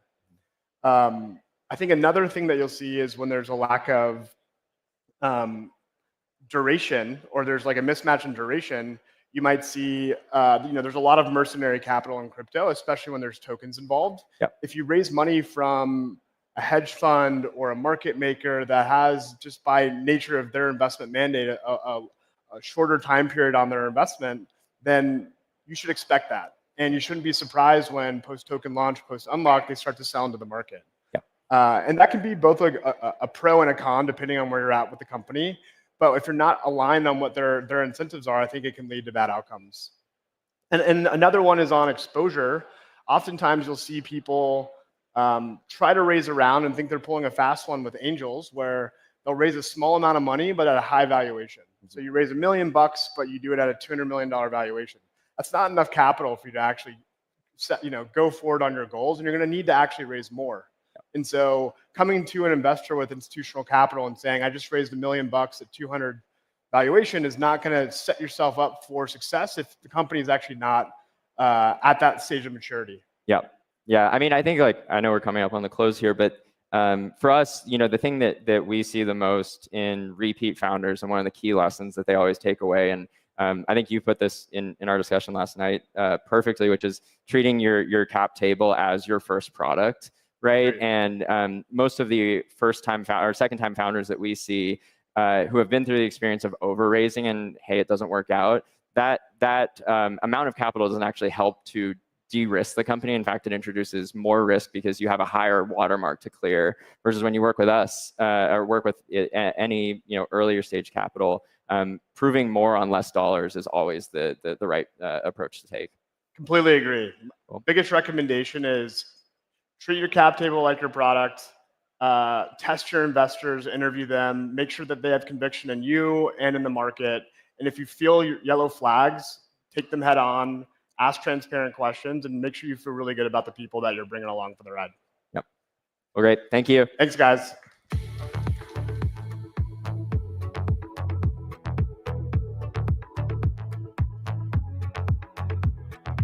How you guys feeling? You doing good? You awake? A lot of you guys hungover? Yeah, me neither. Listen, this next talk is especially interesting for you guys. It's called Crypto's Biggest Innovation is a New Business Model. And that should be especially intriguing because most of the stuff you guys are building has no business model whatsoever. And I'm being so serious. It's not even a joke. Ladies and gentlemen, let's give it up for Sam Andrew from North Island Ventures.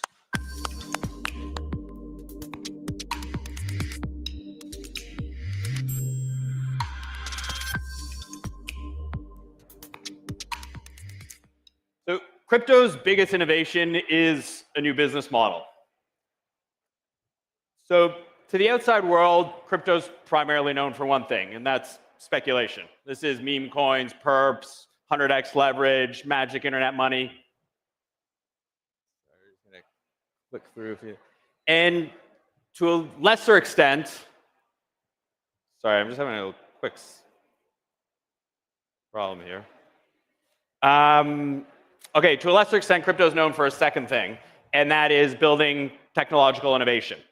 And those are the blockchains that are building new financial infrastructure. But there's a third thing crypto should be known for, and that is a new business model. And so that's what I'm going to spend the next few minutes talking about, is the crypto business model. So first, why do we even care about this new business model? Well, I'd pose it to you that a crypto product, a great product alone, is not revolutionary. But actually, it's a combination of a great product and a new business model. That's what's truly revolutionary. So let's look at a little history here to explain that point. So if you think about Microsoft, Microsoft developed a fantastic product in Windows, right? But the thing Microsoft also developed was selling software directly. See, prior to Microsoft, software was bundled with hardware. And it was Microsoft's ability to sell software directly was this innovative new business model. Facebook did similar, right? A fantastic product enabling all of us to connect to one another and share pictures and likes. But it also developed a new business model, and that was ad-based revenues. And so Salesforce extended what Microsoft did in SaaS, subscription as a service model. Google was similar to Facebook insofar as it developed a fantastic product indexing the internet for all of us to be able to search and then leverage ad-based revenues. So the common denominator across all these is they not only developed a fantastic product, but they also developed a new business model. So what's today's crypto business model? Well, it's more of a continuum, actually, and there's a few different business models that are emerging. See, at one end, we have memes, and somewhere in the middle, we have infrastructure, and on the far end of the continuum, we have applications. Now, let's look into that in a little more detail. So here we have this continuum. They all sell a different product. In memes, the product is itself the meme. In infrastructure, you sell enabling technology. This is blockchain at NASDAQ speed. And applications sell a user experience. The monetization is different across this continuum as well. In memes, it's all about narrative. In infrastructure, it's the moneyness aspect of it. And in apps, it's about cash flow. The models are slightly different from B2B to B2C across the continuum. KPIs also differ across the continuum. In memes, it's all about mind share. In infrastructure, it's all about the total economic value on chain. And in apps, it's about revenue. How to value these things across the continuum also differs. Memes are pretty hard to value. Infrastructure, we think about a relative value, one layer, one blockchain versus another layer, one blockchain versus layer two. And although that doesn't pinpoint valuation, it is pretty helpful. And the reality is our largest markets in the world, credit markets and FX markets, are valued on relative value. And applications, it's about earnings multiple. And so the degree at which fundamentals matter across this continuum also differs.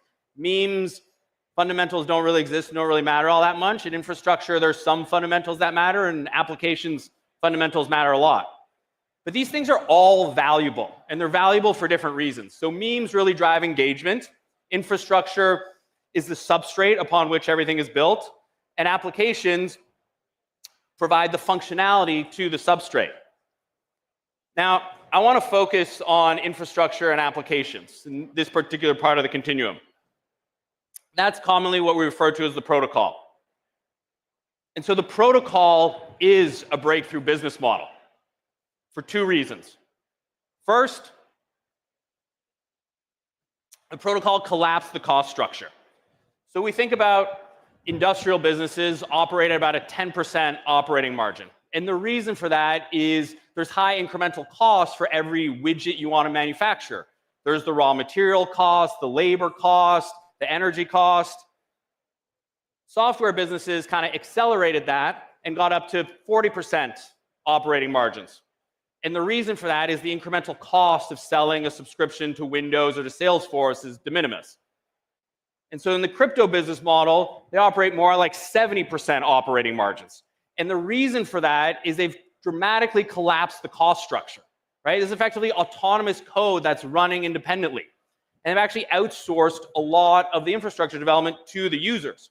So that means in the crypto business model is far more profitable. The second reason is ecosystem development.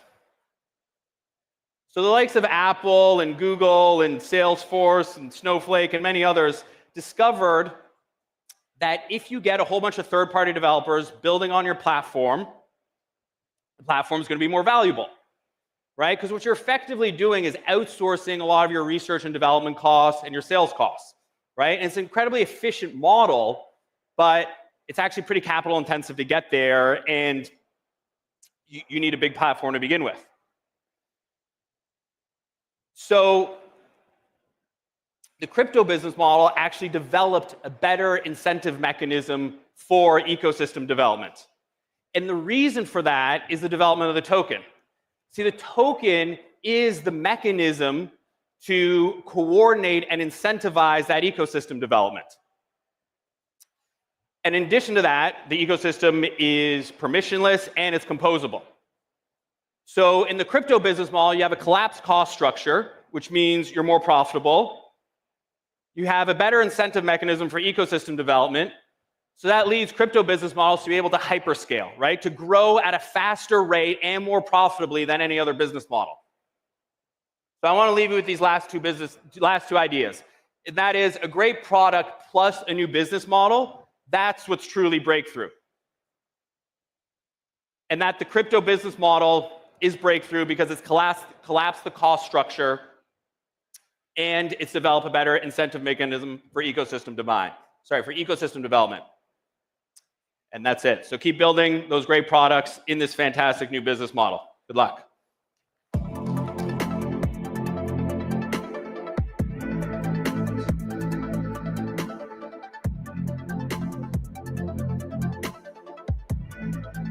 Ladies and gentlemen, it is time for another lightning talk. Ka-chow! David Rodas is the CEO and founder of Permissionless Labs, the core contributor to the Pipe Network. Let's give it up for David.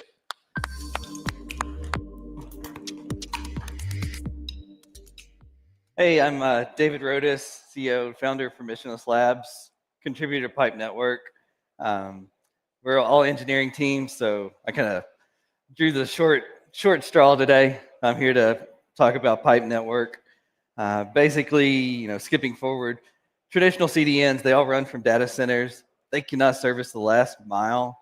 What we're doing is we're using blockchain to coordinate hyperlocal nodes down to the neighborhood level. So the nodes are in like 50-mile radius. They enable this amazing low latency. We see traditional CDNs, they're operating at like 80 to 100 millisecond latency on average. They have multiple outages every year. The demand is growing like tremendous, 25% year over year growth. The industry is basically extremely ripe for innovation. So Pipe Network today, we've got over 200,000 local POP nodes caching data.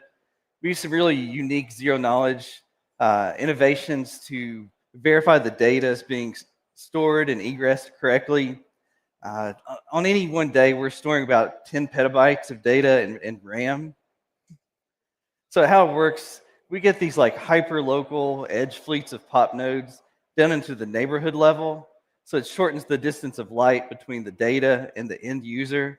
So we're seeing like 3 to 45 milliseconds of latency. It's kind of all over this place right now as we're growing out the node network. We've built a custom geospatial DNS. This is a secret routing sauce that connects the user to the cache node. So it's dynamically monitoring the cache nodes, which has the content the users want, things like that. So technology dive, like our team's mostly from like Amazon, Valve, Palantir. So we're like hyper optimizing the code down to like nanosecond for the memory operations, microsecond for the compute. So we extended ZK to cover quick and TCP with the zero knowledge proofs for privacy and verifying the bandwidth delivery. We talk about pipe DNS here. So pipe DNS is like fully ICANN compliant. So it works with the entire existing DNS system the world already uses today. This enables like crazy fast, node efficient routing.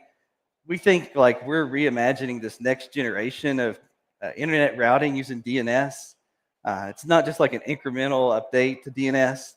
The nodes are emitting data. The DNS becomes like fully contextual aware of what nodes are servicing what loads, what the cache is. So it's a super optimized like way to route data through the internet.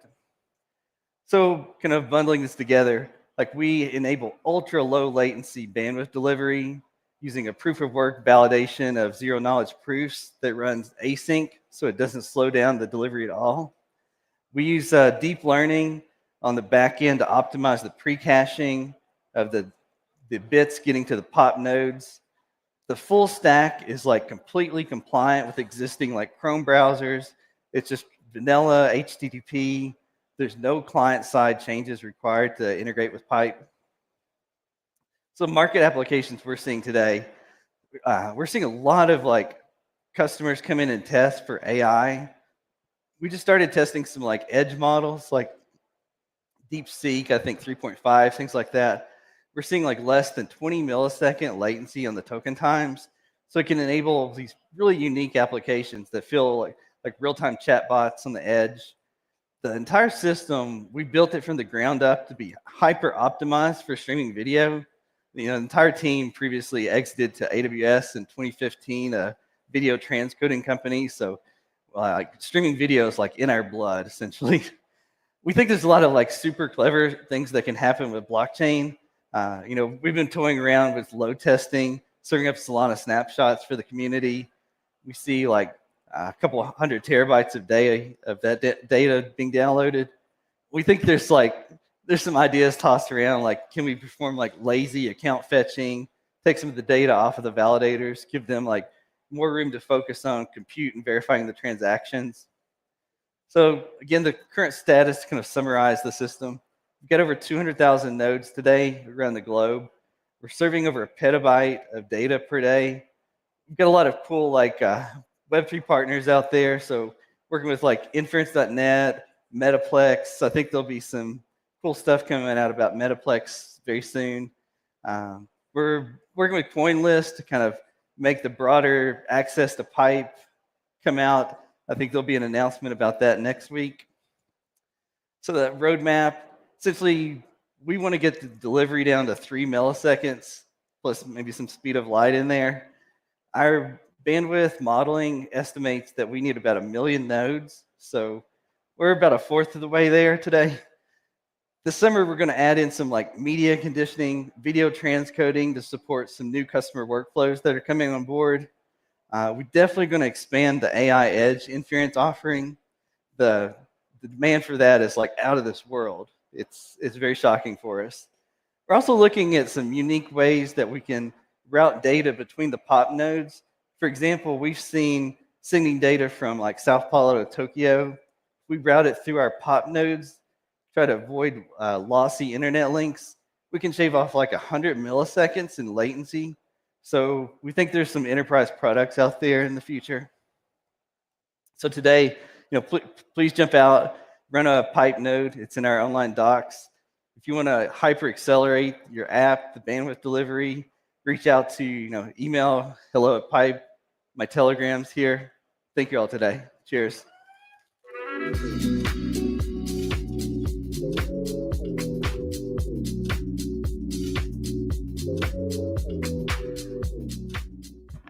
All right, my friends, you've been doing a great job. You've been a great audience. Let's keep it up. We got 2 more lightning talks before lunch. Up next from Fuse Energy to talk to us about building the grid from scratch. Let's give it up for Alan Chang.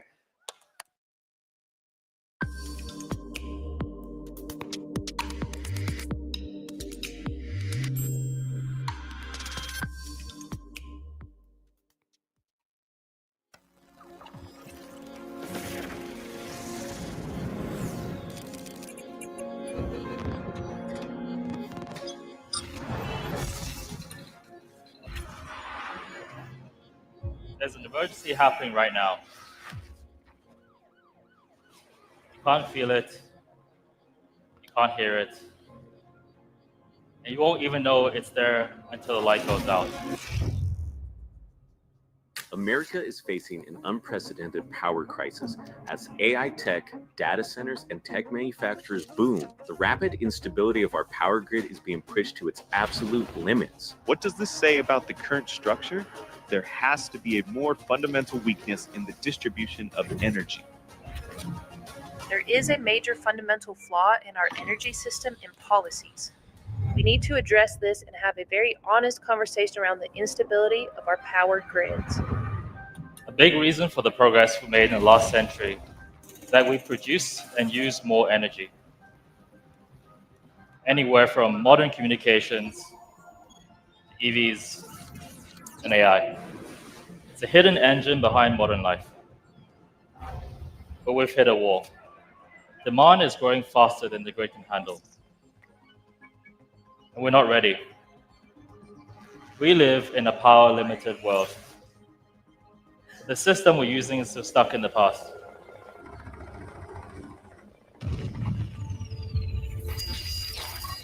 Breaking news: the major areas of Spain and Portugal have been struck by power outages. Footage from Spain shows groups congregating and confused as they try to navigate home. Well, this is the second time in 6 months that a U.S. state has had its grid buckle because of extreme temperatures. The grid wasn't built for this much demand. The US added more demand last year than the entire 1990s. And Bitcoin uses more electricity than the entire country of Netherlands. And Amazon's latest data center uses more power than 750,000 homes. And we're already seeing the signs. Blackouts used to be rare. Now they're up 93% in just 5 years. And this is just the beginning. Now the question is, how do we get into such a mess? Now here's the issue with the grid. Most of our electricity is generated far away from where the demand is. And when everyone uses energy at the same time, the grid jams, just like rush hour traffic.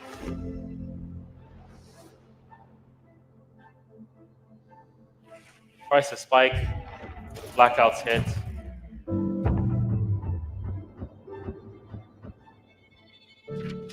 And it's not just inefficient, it's really dangerous.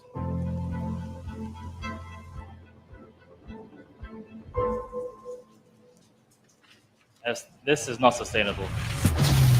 Now, what if it could be programmed to predict, adapt, and respond to grid stress events? We could reduce congestion without having to rebuild immediately. And that's exactly what Fuse is doing. We're adding batteries, thermostats, solar, EV chargers in homes, buildings, to the energy network. And together with your EV, we will automatically shift consumption and respond to grid events, all coordinated by code, whilst you're earning rewards. So when the grid is stressed, the network adapts. And that's resilience. As a former Formula One champion, I've always believed in pushing the limits of performance and efficiency. That's what drew me to Fuse. Fuse is building the next energy major. Tens of thousands of homes in the UK already use their clean solar power, and they're building solar, wind, and hydrogen plants all around the world. The journey of Fuse resonates with my commitment to sustainable innovation. The fact that Fuse is reinvesting 100% of its profits into building more renewables is a real testament to their commitment to a greener future.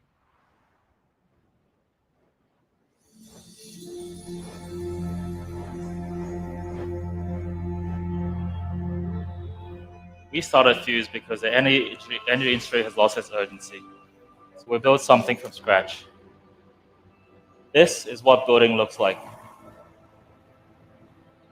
These are our sites, our solar, and our wind, and our electricians connecting homes to the energy network. The energy emergency is invisible, but you're not.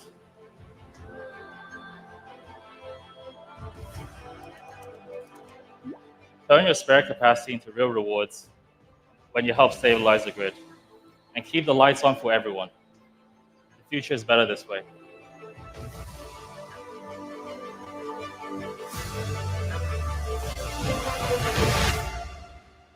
Scan to join the waitlist. Thank you.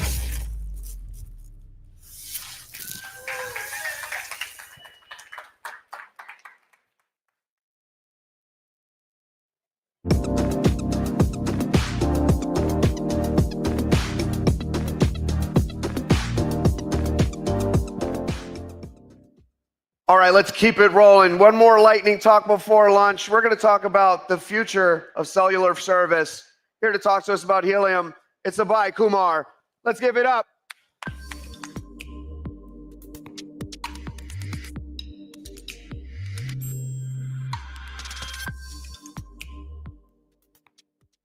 Hey everyone. So that was awesome talk by Fuse about energy and where we are right now with energy. So let's talk a little bit about connectivity. Helium, I'm Abhay from Helium. Helium, if you're not familiar, is a decentralized wireless network, and our mission is to provide connectivity to every person and everything.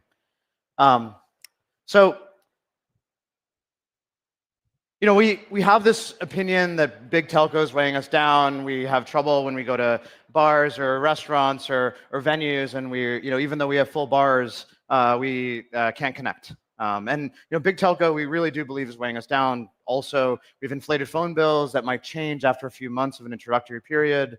There are coverage dead zones. There are lock-ins on your contracts. And this is not all the cellular services fault. It's sometimes our fault. We have a lot of demand as well. And there's a high cost to maintain these cellular towers. And so we believe that we should revolutionize the way that we all connect. And the way to do that, we think, is through giving people the agency to help themselves and help their neighbors and help their customers.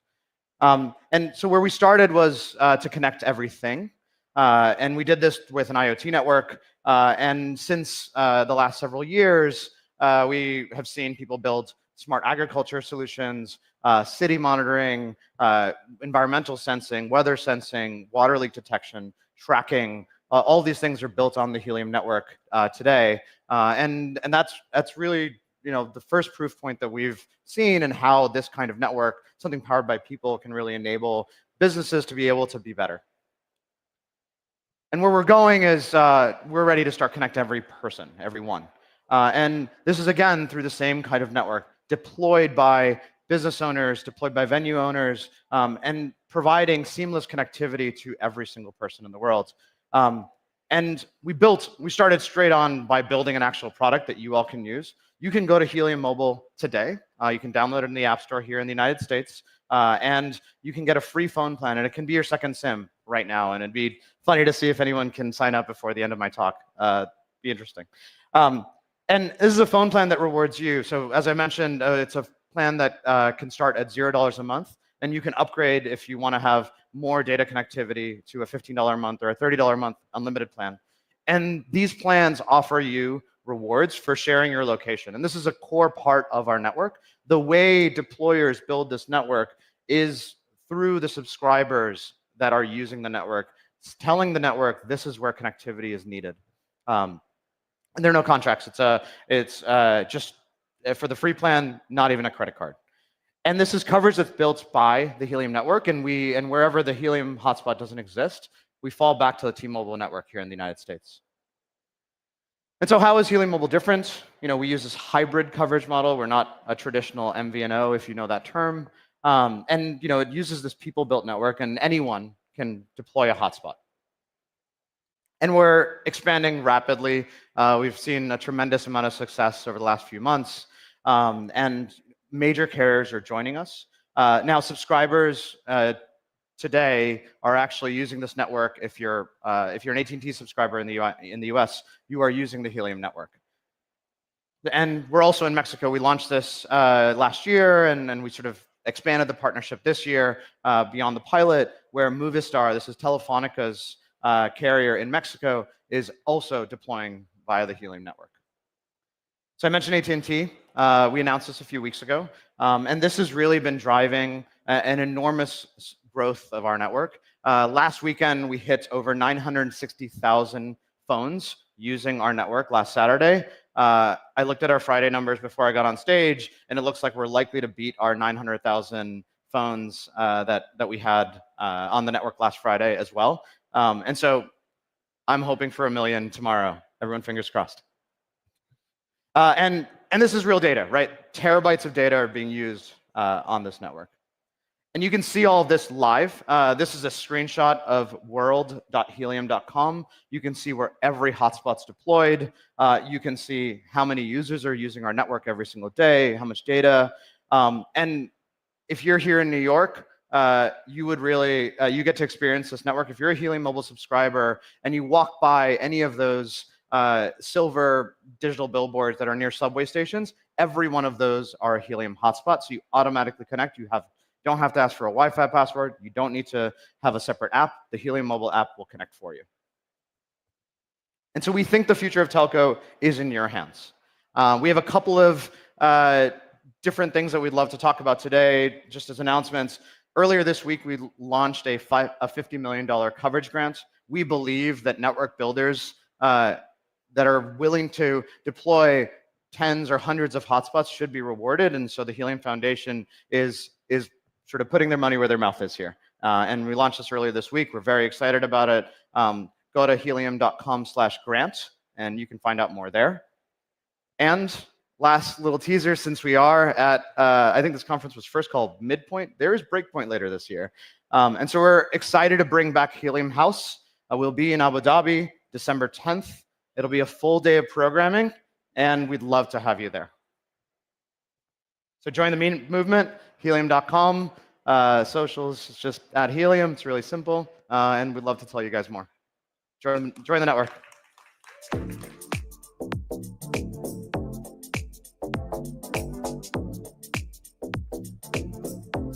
All right, my friends.